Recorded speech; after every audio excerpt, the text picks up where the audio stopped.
وہ ہستی پھر یہ کہے تو پھر ان کے آقا کا بھی مقام بڑا رتبہ بلند معلوم ہوتا ہے، اور ان کی بھی شان بلند معلوم ہوتی ہے کہ جس کی عبید یہ ہیں ان کا آقا کیا ہوگا، اس سے پھر شان نکلتی ہے۔ تو اس طرح کی فاروقی صاحب نے جو بات کہی، ہم تو ایسے لوگوں کو ولیوں کے سب میں بالکل نہیں سمجھتے، اس لیے کہ دیکھو جی ہر کھیل کا کوئی قاعدہ قانون ہے جی، یہ تو چھوٹے چھوٹے کھیل بھی تب ہو سکتے ہیں جب قاعدے کی پابندی ہو۔ تو ولایت کے اصول بنتے ہیں شہنشاہ کے دربار سے، شہنشاہ کا دربار ہے، حضرت مولا علی شیر خدا کرم اللہ تعالیٰ وجہ الکریم ہیں، حضرت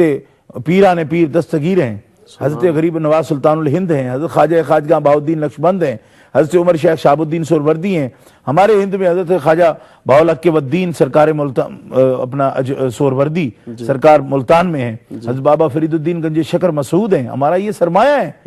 یہ فقراء ہیں اور فقر کے اصول بنانے والے ہیں۔ تو انہوں نے تو عاجزی کو، خدمت خلق کو یہی بنایا، اور کبھی یہ نہیں کہا کہ ایک آدمی کو بٹھاؤ اور 4 آدمی کھڑے کر دو ربابی قسم کے اور وہ رباب بجاتے رہے اور ان کی شان بیان کرتے رہے۔ تو اس سے تو یہ معلوم ہوتا ہے کہ ایک ٹولہ ہے انجمن ستائش باہمی کا، اور وہ جڑا ہوا ہو قوم کو لوٹنے کے لیے اور نکل کھڑا اور اس قسم کی باتیں کرے، ایسا نہیں ہے۔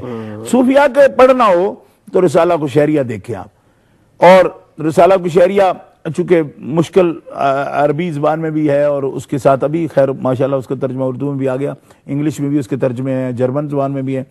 تو پھر کشف المحجوب شریف دیکھیں آپ، مکتوبات قریب دور میں اگر دیکھنا ہو بڑا فرق ہے، یعنی 800-900 سال بعد، یہ تو کشف المحجوب تو بہت پرانی کتاب ہے، مکتوبات مجد الفسانی پڑھیں، اور فوائد الفواد شریف حضرت نظام الدین سرکار اولیاء محبوب الہی کی پڑھیں۔ تو ان باتوں اس سے انیس الارواح پڑھیں، حضور غریب نواز کی تصنیف مبارکہ جو حضرت خواجہ عثمان ہارونی رحمۃ اللہ علیہ سرکار شہنشاہ چشت کے جو ملفوظات عالیہ حضرت غریب نواز نے خود نقل فرمائے ہیں، اس کتاب کا نام انیس الارواح ہے، وہ پڑھیں۔ اس سے اصول ملتے ہیں کہ ولی کون ہوتا ہے اور خدا کا مقرب کون ہوتا ہے، جس پہ خدا کا کرم ہوتا ہے وہ تو سراپا تواضع ہو جاتا ہے۔ اور سرکار دو عالم علیہ السلام کی دعا دیکھیں کہ عرش پہ آپ فائز ہیں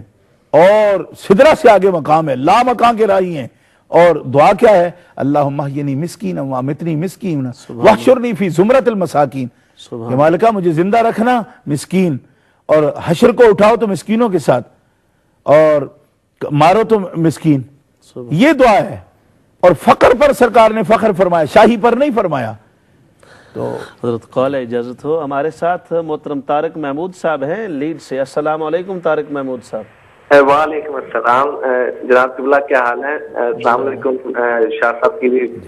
شاہ صاحب کو بہت السلام ہو۔ سب سے پہلے میں عمر چینل کو بہت بہت مبارکباد پیش کرتا ہوں کہ اتنا اچھا پروگرام وہ کیا اور اتنا اچھا چینل لانچ کیا جس سے ہماری انفارمیشن میں بہت زیادہ اور اسلام کو صحیح سمجھنے کے بارے میں بہت انفارمیشن حاصل ہوتی ہے۔ سوال میرا یہ ہے شاہ صاحب سے، سوال تو بہت سارے ہیں، پھر لمبی لسٹ ہو جائے گی، پہلے آپ کے پاس بہت لمبی لسٹ ہے تو میں 2 چھوٹے چھوٹے سوال پوچھ لیتا ہوں۔ جی جی، میلاد شریف کے بارے میں شاہ صاحب تھوڑا لوگوں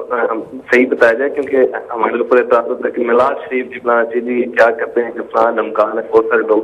کوشچن کرتے ہیں، تو یہ پلیز اس کے بارے میں تھوڑا ایکسپلینیشن کر دیں کہ ہم کیوں میلاد مناتے ہیں اور اس کے فوائد کیا ہیں بنانے کے۔ جی، اور دوسرا اوبیسلی ہماری دوسری پارٹی کے گیس سے میرا سوال ہے کہ ان سے میری یہ ریکویسٹ ہے کہ دیکھیں نبی پاک صلی اللہ علیہ وسلم جن کے لیے دنیا جہاں بنائے گی، ان کے پاس کتنی طاقت ہے؟ کیا ان کو ان کی طاقت کا علم نہیں ہے نبی پاک صلی اللہ علیہ وسلم کی طاقت کا کہ جناب حضرت ابو بکر صدیق رضی اللہ تعالیٰ عنہ، حضرت عمر فاروق رضی اللہ تعالیٰ عنہ ان کی اجازت کے بغیر ان کی مدفون تو نہیں تھے ہو سکتے، تو وہ ان کی اجازت سے ہی وہاں پہ مدفون ہوئے ہیں، تو ان کو اتنا علم نہیں ہے کہ نبی پاک صلی اللہ علیہ وسلم کی اجازت سے ہی وہ وہاں پہ مدفون ہوئے ہیں۔ تو جی جزاکم اللہ، آپ کے سوالات پہنچ گئے محترم طارق محمود صاحب، ضرور انشاءاللہ بات ہوگی، پروگرام میں تشریف لانے کا شکریہ۔ تو حضرت اس پہ مزید آپ کچھ فرمانا چاہیں گے؟ ہے تو بہت کچھ لیکن چونکہ سوالات ہیں۔ جزاکم اللہ۔ حضرت اگلا ہمارا سوال تھا، محترم صدیقی بٹ صاحب نے یہ سوال کیا کہ تسبیح فاطمہ رضی اللہ تعالی عنہا اور باغ فدق کے مطالبہ کے جواب میں، یعنی ادھر مطالبہ فرمایا خادمہ دے دیں تو آپ نے تسبیح فاطمی عطا فرمائی،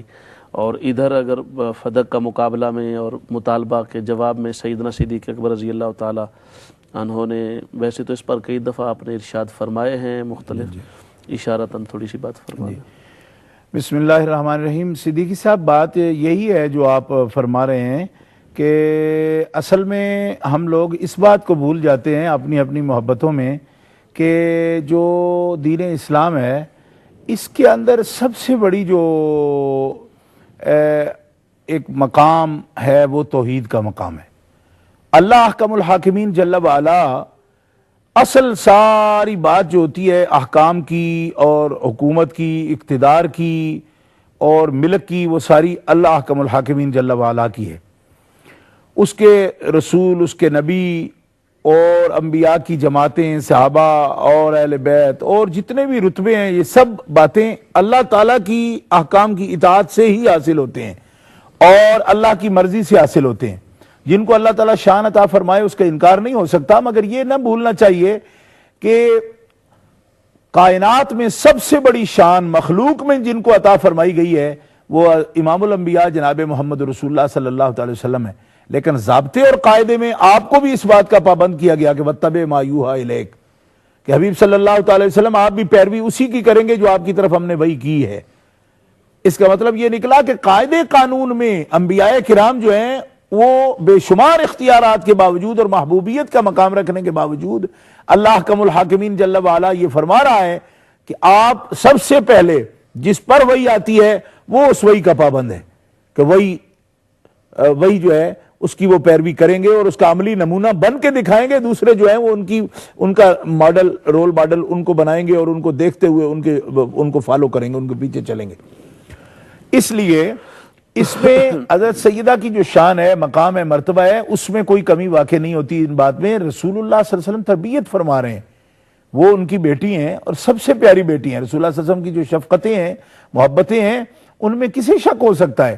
اور اس قدر محبت اور اس قدر تعظیم، یعنی ہم تو حیران ہیں اس بات پر کہ بیٹی کو سرکار دو عالم علیہ السلام ان کی اتنی عزت کرتے تھے،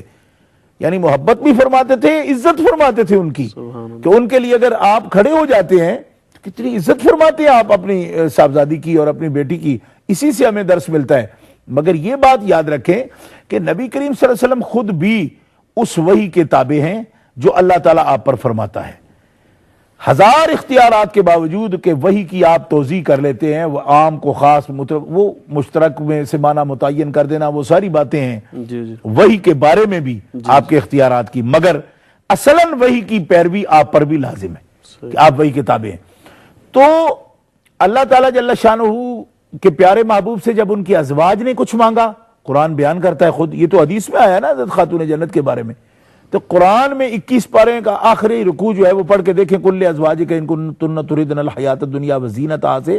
کہ ازواج نے کہا کہ ہمیں 2 جوڑے کپڑوں کے